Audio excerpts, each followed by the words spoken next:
It started on a Thursday night. I remember because it was the first evening in a while where everything felt quiet. My family had just moved into a new neighborhood a few weeks ago. Small town, peaceful streets, houses that looked like they'd been standing there forever. Everyone kept to themselves. It was the kind of place where nothing really happened, or so we thought. That night, I was lying in bed, scrolling through my phone with my earbuds in. It was almost midnight. The house was silent. My little brother was asleep across the hall. My parents were watching some crime show downstairs. Everything was normal until I heard it. Even through the music in my ears, I heard it. A scream. Not just a loud noise, not someone yelling. It was a scream. High-pitched, broken, like someone was being hurt. I ripped out my earbuds and sat up. And there it was again. Louder this time. A woman's voice crying out, like she was begging. I rushed to my window and looked outside. The street lights were glowing. The wind was still, but the sound was clear, and it was coming from the house right next door. It was the first time I really noticed it. The house to the left of ours. 2 stories. All the windows dark. Porch light off. No car in the driveway. We hadn't met the neighbors yet. That side of the street always seemed kind of empty. But I could swear someone was in there. Another scream. Shorter this time. Followed by a loud thud, like furniture crashing into a wall. I ran downstairs and found my mom in the kitchen. "Did you hear that?" I asked. She looked confused. "Hear what?" "The screams. From next door." She blinked at me. "No, sweetie. Maybe it was the TV." I peeked into the living room. The show they were watching was muted. My dad had already dozed off. "No," I said, "it was real. A woman." She sounded terrified. Mom gave me that look, that tired parent look that says, "You're overthinking things." "Maybe it was a cat fight outside," she said. "You're wound up. Try to sleep." But I know what I heard. Cats don't scream like that. People don't beg like that, unless something is really, really wrong. I went back to my room and stayed by the window for over an hour. Watching. Listening. Nothing else happened. No lights turned on next door. No one came out. Just silence. But I couldn't shake the feeling that someone in that house needed help. Or worse, someone in that house was already gone. And this was only the beginning. The next morning, I couldn't stop thinking about the screams. It wasn't a dream. I was sure of it. I heard them clear as day. But when I brought it up at breakfast, everyone acted like I was being dramatic. "You probably had a nightmare," my dad said, sipping his coffee. "Maybe someone was watching a horror movie too loud," my mom added, half listening while buttering toast. I looked out the window again. The house next door sat still and quiet. Same as always. Windows shut. No curtains. No movement. It looked almost forgotten. But that didn't make sense. If someone was inside screaming like that, wouldn't someone else have heard it too? I even asked my little brother if he heard anything. He just shrugged. "I dunno. I was asleep." "Why?" "No reason," I said. But there was a reason. A big one. I had this pit in my stomach that wouldn't go away. And the more I thought about it, the more I realized something strange. In the few weeks we'd lived here, I had never seen anyone go in or out of that house. No lights turning on. No car pulling into the driveway. Not once. So who had screamed? When I got home from school, I couldn't help myself. I went straight to my bedroom window and looked again. Still nothing. That night, I stayed up again, just to be sure. Midnight passed. No sound. 12:30. Still nothing. At 12:42 a.m., I heard it again. This time, the scream wasn't loud. It was smothered, like someone had their hand over the woman's mouth. I could barely make out the words, but I heard 2 of them. "Please, stop. My chest tightened. I grabbed my phone and recorded, but the noise stopped before I could catch it. I wanted to wake my parents, but I already knew what they'd say. So I grabbed a flashlight, threw on my hoodie, and crept downstairs. I didn't know what I was doing. I just knew I couldn't pretend nothing was happening. I opened the back door and stepped into the cold night. The grass was damp. The air felt heavy. I made my way toward the side fence that separated our yard from the neighbors. As I got closer to the house, I started to hear something new. Whispers. Not clear words. Just this low, echoing whisper. Like more than one voice. All at once. Talking over each other. From inside the house. But the place looked empty. Every window was dark. The front door was shut. The porch light was still dead. I took a step closer. That's when I saw it. One of the second floor windows, slightly open. And behind it, in the face. Just for a second. Just long enough to know I wasn't imagining it. It was pale. Still watching me. Then it disappeared. I didn't run. I couldn't. My legs froze. My breath felt like ice. That house wasn't just occupied. It was aware of me, and it knew. I was watching now. I didn't sleep that night. I just lay in bed, staring at the ceiling, listening to every tiny sound the house made. Every creak, every shift of the wind. My mind kept going back to that window. That face. Still watching, like it was waiting for something. The next morning, I tried to act normal. Ate my cereal, packed my bag. But I couldn't stop looking out the window toward the house next door. It looked the same again. Lifeless. Silent. Like nothing had happened. But I knew better. I wanted answers. So after school, instead of going straight home, I took the long way around the block and passed by the neighbor's house from the front.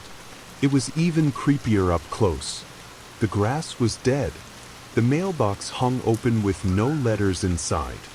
One of the porch steps looked like it had cracked straight down the middle. And then I noticed something I hadn't before. A for sale sign. But it was old. Faded. The number on it barely readable. Like it had been there a long time and no one had ever bothered to take it down. I tried the front gate. It was locked. I didn't try the door. I didn't want to get arrested, or worse, caught. Instead, I snapped a quick photo of the sign with my phone and headed back home. That night, I showed the photo to my parents. They looked at it like I was showing them a rock. That place has been empty for years, my dad said. Pretty sure the owners live in another state now. But I saw someone inside, I told them. I heard someone. Multiple times. My mom looked concerned now, but not in the way I wanted her to be. Honey, are you sure you're not just stressing yourself out? I saw a face in the window, I said firmly, and I heard whispers. I know what I saw. They exchanged that parent look again. That silent agreement that said, we're not getting into this right now. So I dropped it. But later that night, I searched the number on the old for sale sign. Shockingly, it still worked. Went straight to voicemail, but it confirmed the house had been off the market for over 5 years. 5 years. So why were there voices inside? Why did I see someone in the window? And then something really strange happened. At 1:17 a.m., my phone buzzed. A text. Unknown number. Said, "Stop watching." That was it. No name. No context. Just those 2 words. I froze. My heart thudded so hard I could hear it. I looked out my window again. And in the upstairs window of the house next door, there was a light on. Faint. Flickering. Like candlelight. I blinked and it was gone. The house went dark again. But I know what I saw. And someone, or something, knows I'm watching. And they don't like it. Chapter 4. ChatGPT said, the next morning, I deleted the message. I know I probably should have saved it, shown someone, but something about it made me feel sick, like just having it on my phone was dangerous. Stop watching. It was a threat. I could feel it. Not just a warning, but a promise. Someone knew I was paying attention, and they wanted me to stop. But I couldn't. At school, I couldn't focus. I kept checking my phone, half expecting another text, maybe even a call. But nothing came. That silence somehow felt worse. When I got home, I went to my room and stared at the neighbor's house for a long time. I didn't see any movement. No face in the window this time. Just that same dead stillness. But I noticed something new. The second floor window, the one where I saw the face before, was now closed. I never saw anyone touch it. Never saw it move. It had been open last night. Now it wasn't. That's when I decided to talk to someone outside the house. Someone who might know more. There's this old man who walks his dog around our block every evening. I'd seen him plenty of times. Always polite, always quiet. He lived just a few houses down. I waited until I saw him that afternoon and asked if he had a minute. I tried to sound casual. Hey, do you know anything about the house next door to us? Number 47. He looked at it, then looked at me. Why? I shrugged. Just curious. Doesn't look like anyone lives there. He was silent for a second. His dog even stopped walking. Then he said, "That place has been empty since the Millers left." That was, what, 2010? Somewhere around then. So, no one's lived there for 13 years? He shook his head. Nope. Whole family moved out after their daughter disappeared. House hasn't been touched since. I felt my skin go cold. She disappeared? Yeah. Police said she ran away. But her mom always said she heard her screaming the night before. Thought someone broke in. They never found her. I swallowed hard. You okay, son? I nodded too fast. Yeah, I'm good. Just weird. Best to stay away from that place, he said. Sometimes a house holds on to things, even after the people are gone. I didn't ask what he meant. I didn't want to know. That night, I didn't open my window. I didn't stay up waiting. But I didn't sleep either. Around midnight, I heard it again. Not a scream this time. Just one word. Whispered. Right behind my wall. Closer. And I don't know how that voice got in. Because that wall separates my room from the neighbor's house. And there's no door between us. Just darkness. I didn't leave my room the next morning. Not for breakfast. Not for school. Not even when my mom came knocking. I just sat there, staring at the wall where I heard the whisper. Closer. It didn't sound like it came from the yard. Or from outside. It came from the other side of that wall, inside the neighbor's house. Only a few inches of wood and drywall between us. And I swear, when I pressed my ear against it, I could hear something breathing. Slow. Shallow. Almost like it was listening too. That afternoon, when my parents left to run errands, I grabbed a flashlight and snuck out the back door. I wasn't thinking clearly anymore. I just knew I needed to see that house up close. I needed to know what was hiding inside. The gate creaked when I pushed it open. Every step across the dead grass felt like it echoed. The house loomed over me, still and gray, its windows like eyes that had been watching me for weeks. I crept around to the side, toward the back, where I noticed something strange. A basement door, almost completely hidden by overgrown bushes. It was locked, of course, but the lock was rusted. It only took 2 hard pulls to snap it open. The door groaned as I opened it, revealing a set of steep concrete steps that led down into the dark. It smelled like mold and dust, like something that hadn't been touched in years. But the air was warm, too warm for a basement that had no power. I turned on the flashlight and stepped inside. The beam cut through the dark, revealing shelves lined with boxes, old furniture covered in sheets, and broken picture frames. That's when I saw it. On the far wall, someone had scratched words into the wood. Over and over. Let me out. She won't stop. Don't listen to her. It's not the house. Dozens of them. All written by hand. Some deep. Some shallow. Some looked fresh. Then I heard it again. Whispers. Behind me. I spun around with the flashlight. Nothing.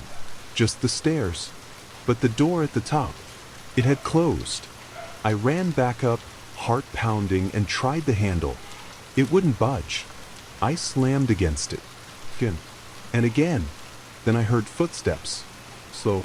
Coming down the stairs on the other side. Someone was there. I backed away, flashlight shaking, and that's when I saw her. Just for a second. A girl. Standing at the bottom of the steps. She looked around 15. Hair tangled. Eyes wide. Face pale. She opened her mouth, like she was trying to say something, but only blood came out. And then she vanished. The door burst open behind me. I ran. I didn't look back. I didn't stop until I was back in my room, door locked, lights on, shaking. That night, the screams didn't come. But at 3:12 a.m., my phone buzzed. A new message. Same unknown number. This one said, "Now you've seen her." I haven't told anyone, but I think the house knows I went inside. And I think she's not the only one in there. I couldn't stop shaking the next day. Every time my phone buzzed, my heart nearly jumped out of my chest. I didn't open my curtains, didn't leave my room. And for the first time since this started, I didn't want to know more. But it was too late for that. I had seen her, the girl in the basement, and now something new that I knew. I tried telling myself it was stress, that maybe I'd imagined it. But the scratches on the wall, the locked door slamming shut, the blood, that was real. The house wasn't just haunted. It was aware. It was active. And whatever was in there, it was trying to get closer. At around 4 p.m., there was a knock at our door. I nearly jumped. I wasn't expecting anyone. I peeked out the window. It was the mailman. He was holding a small package. I opened the door just enough to grab it. No return address. No name. Just my first name, written in shaky handwriting. That alone gave me chills. I opened it in the kitchen. Inside was a single Polaroid photo. The girl from the basement, standing in the window of the house next door. Same tangled hair, same wide eyes, but there was something behind her.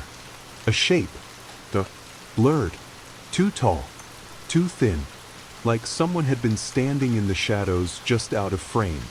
And below the photo, written in tiny letters, "She tried to run. You shouldn't." I dropped the photo. I didn't want to touch it. I looked out the window again. The house next door was still quiet, still lifeless, still pretending. But now I knew for sure. Someone, or something, was watching me, and it didn't want me to leave. That night, I couldn't eat, couldn't think straight. Around 11 p.m., I started hearing sounds again. Not screams this time. Scratching. Not on the walls. Not on the windows.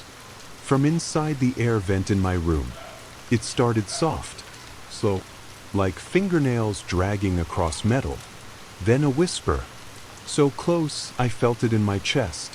Almost there. I stared at the vent, heart pounding, too afraid to move. The whisper stopped.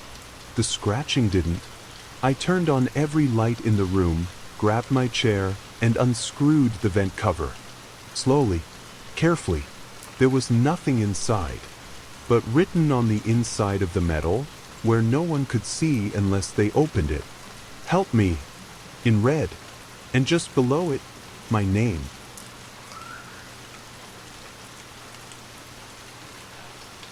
Not my first name. My full name. Something in that house knows who I am. It's not guessing. It's not random. It knows me. And I think it's getting ready to come out. I didn't go to school the next day. I told my parents I felt sick, and that part wasn't a lie. My head hurt, my hands were cold, and every sound made me flinch. They didn't ask questions. They just assumed I was catching a cold. But something much worse was crawling toward me. I spent most of the day in my room, sitting as far from the air vent as I could. I kept glancing at it like it might suddenly open on its own. It didn't, but the feeling never went away. Like something was waiting just on the other side of the wall. Like if I blinked too long, it might crawl out. Around 3 p.m., I made a decision. I had to go back to the house. Not because I was brave, because I needed to understand what this thing wanted before it got any closer. So I waited until dusk, when the sky turned gray and the street started to quiet. I slipped out the back again, flashlight in my pocket, hands trembling. The basement door was still slightly open, hanging on that broken lock. But I didn't go down there. This time, I tried the back door to the kitchen. It creaked open. Unlocked. I stepped inside, and the smell hit me immediately, dust, rot, and something underneath it all. Something sweet, like rotting fruit. The kitchen was almost empty. No furniture, just an old fridge with its door hanging open and a pile of shattered dishes on the floor like someone had dropped them mid-scream. I moved slowly, flashlight sweeping every corner, every wall. There were marks on them, fingernail scratches, dozens of them, like someone had been dragged. I wanted to leave. Every part of me screamed to run, but something pulled me forward, like I was being drawn in. I stepped into the hallway, and there, on the wall beside the stairs, I saw photos. Old, faded, and stuck in crooked frames. A family, smiling. I recognized one of them. The girl. Same tangled hair. Same haunted eyes. Before the fear, I reached out to touch the photo, and the house moaned. The floorboards creaked upstairs.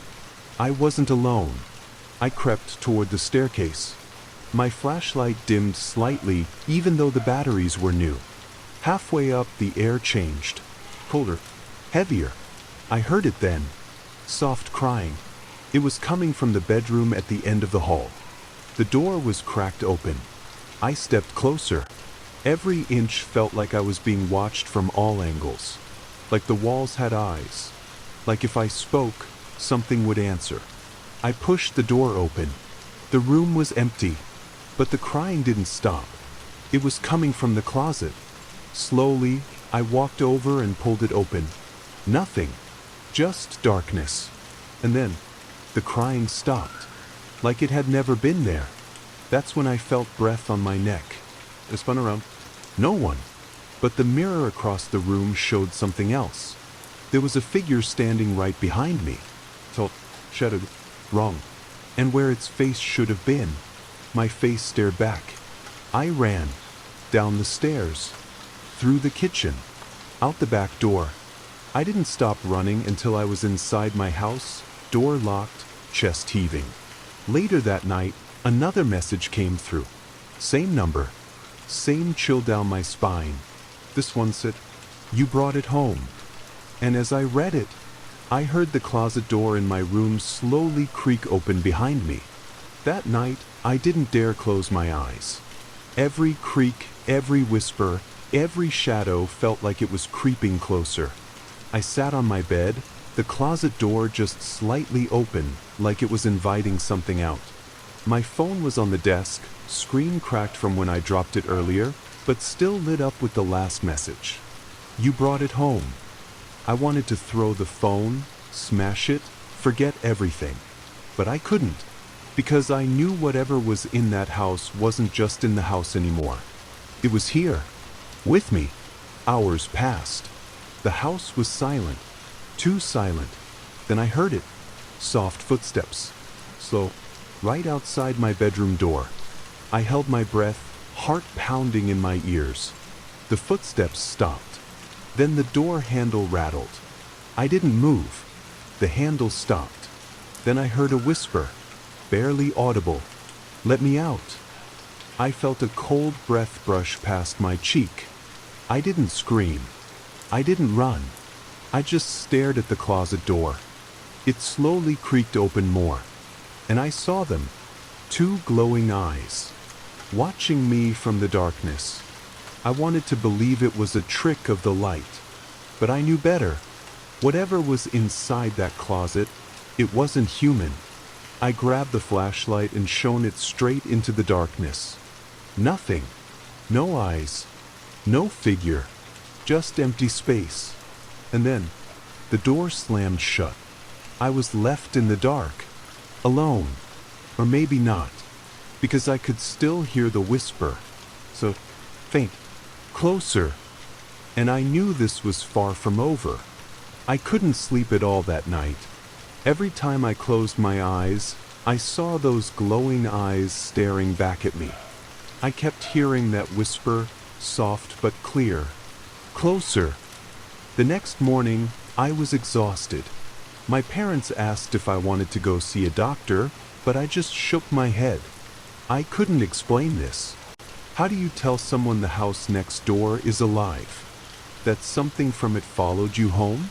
I decided to do something I never thought I would. I searched online. I looked for stories about that house.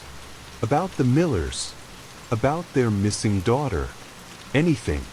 After hours of digging, I found a local news article, old but chilling.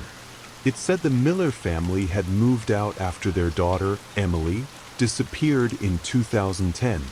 The police said she ran away, but her mother claimed she was taken. The article mentioned strange noises neighbors heard coming from the house the night Emily vanished. Screams, whispers, crying. Then the article ended with something strange. A quote from the mother. "The house won't let her go. It keeps her here." I stared at my screen, heart pounding. Was Emily still inside that house? Was that the girl I saw in the basement? The one who sent the messages? And if she was trapped, then what was the dark thing? The shadow behind her? The thing in my closet? I felt a shiver run down my spine. Because if the house kept her, maybe it wasn't done yet. Maybe it was still trying to keep me too. That night, I made a plan. I had to find out what was really going on. I grabbed my phone, flashlight, and a small backpack with some supplies. I wasn't sure if I was being brave or stupid, but one thing was clear. I couldn't run anymore. The house wanted me to stay, and I was going back. I waited until the sky was completely dark before heading out. The street was quiet, shadows long and deep. My heart was pounding like a drum, but I told myself I had to be strong. When I reached the neighbor's house, I stood for a moment just looking at it. The windows were black holes in the night. The front door still hung slightly open, like a mouth ready to swallow me whole. I took a deep breath and stepped inside. The air was thick and cold, like I had walked into a freezer. My flashlight's beam cut through the darkness, landing on broken furniture and peeling wallpaper. I moved slowly, every creak of the floor echoing like a scream. Upstairs, I found the bedroom with the cracked door from before. I pushed it open. Inside, the air felt heavier. The smell of rotting fruit was stronger here. I saw the closet door slightly ajar. This time, I didn't hesitate. I opened it all the way. The darkness inside felt alive. I shone my flashlight inside, and there I saw it. Emily, the girl. She was sitting on the floor, knees pulled up, eyes wide and scared. She looked real, like she could reach out and touch me. She whispered, "Help me." I stepped closer, heart in my throat. "Who did this to you?" I asked.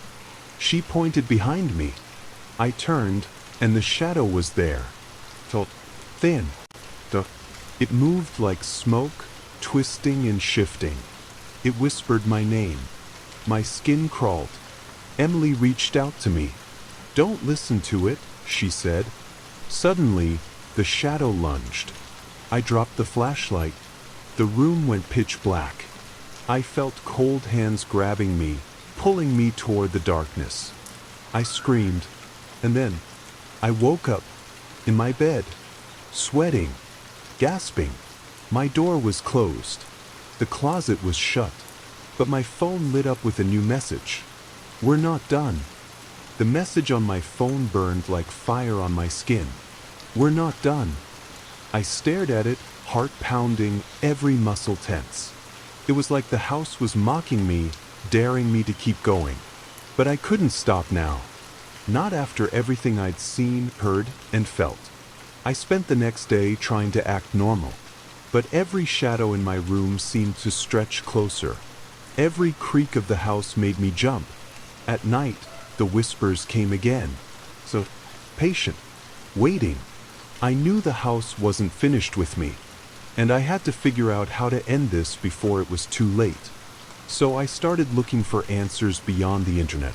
I asked my parents if they knew anything about the house before the Millers moved in. They said no. I called the local library and spoke with the archivist. She told me the house had a dark history. Built over 100 years ago, it had changed owners many times. Several had died under mysterious circumstances.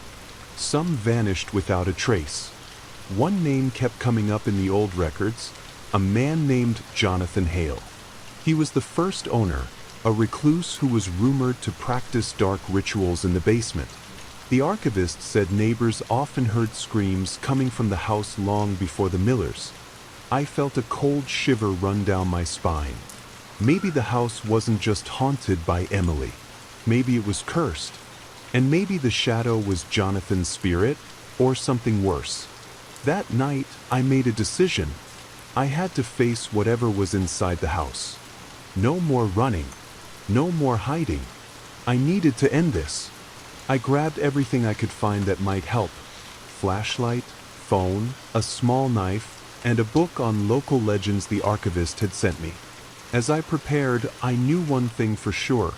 The house was waiting, and it wanted a final answer. I stepped outside just as the sun was setting. The sky was painted with reds and oranges, but I barely noticed. My mind was fixed on the house next door, the place that had been a nightmare for weeks. The street was quiet, too quiet. I carried the book and the knife in my backpack, the flashlight in my hand. Every step felt heavy, like the ground itself was trying to stop me. When I reached the front door, it was shut tight, no longer open like before. I took a deep breath and pushed. It creaked open slowly. Inside, the house was darker than I remembered. The smell of rot and dust filled the air. I headed straight to the basement. The stairs were cold under my feet. At the bottom, I opened the book. It was full of old stories, rituals, and warnings. I found a page about Jonathan Hale. It described a ritual meant to free trapped souls, one that had to be done at midnight. I checked my watch. It was 11:30 p.m. I had 30 minutes. The air grew colder as the clock ticked closer. I began the ritual, lighting candles, drawing symbols with chalk, reading words from the book. The house groaned and whispered around me. Suddenly, the shadow appeared. It circled me like a dark storm. I held the knife tight. Emily appeared too, her eyes pleading. "Don't let it win," she whispered. The shadow lunged. I shouted the words from the book and plunged the knife into the air. There was a scream, a sound like the house itself was breaking. Light burst from the basement, blinding and pure. When I opened my eyes, the shadow was gone. The house felt empty, still quiet. I looked at Emily. She smiled faintly. "Thank you." Then she faded away. I ran upstairs and outside. The air was warm now. The house looked like any other. No darkness. No whispers. I felt free. But as I walked home, my phone buzzed again. A new message. This one said, "This is not the end." I stared at my phone, frozen. This is not the end. My hands trembled as I read the message again. Had the ritual really worked? Or was I just beginning a new nightmare? That night I barely slept. Every shadow in my room felt alive. Every sound echoed like a warning. The next day, I went back to the library. I needed more answers. I asked the archivist if there was anything else about Jonathan Hale or the house's history. She pulled out a dusty old journal. "It belonged to Hale himself," she said quietly. "Some say it holds the key to ending the curse." I took the journal home, flipping through the yellowed pages. The writing was strange, full of symbols and drawings. But one entry stood out. Hale wrote about a dark presence trapped beneath the house. He called it a shadow, a spirit bound by his own dark rituals. He warned that the spirit would try to trick anyone who entered, wearing the faces of lost souls to lure victims deeper. At the very end, there was a chilling note. "Only by facing your own shadow can you break the cycle." I realized the shadow wasn't just outside me. It was inside me too. I didn't know what that meant yet, but I knew one thing. The real battle wasn't over. And soon, I'd have to face something even darker. That night, I stared at my reflection in the mirror. Not just my face, something was behind it. A shadow, dark and shifting. I remembered Hale's words. "Only by facing your own shadow can you break the cycle." I realized the shadow wasn't just outside the house. It was inside me. The whispers returned, but this time they came from inside my own mind. Soft, sneaky, trying to twist my thoughts. "Give in," it said. "Join us." I felt myself slipping, the line between what was real and what was not growing thinner. I knew I had to fight. Not just the house. Not just the shadow. But the darkness inside me. I spent hours looking through Hale's journal. I found a ritual, one that could face the shadow within. But it was dangerous. It required courage I wasn't sure I had. At midnight, I prepared. Candles lit around my room. A circle drawn on the floor. The journal open in front of me. I spoke the words aloud, steady but shaking. The room grew cold. The shadows deepened. Then I saw it.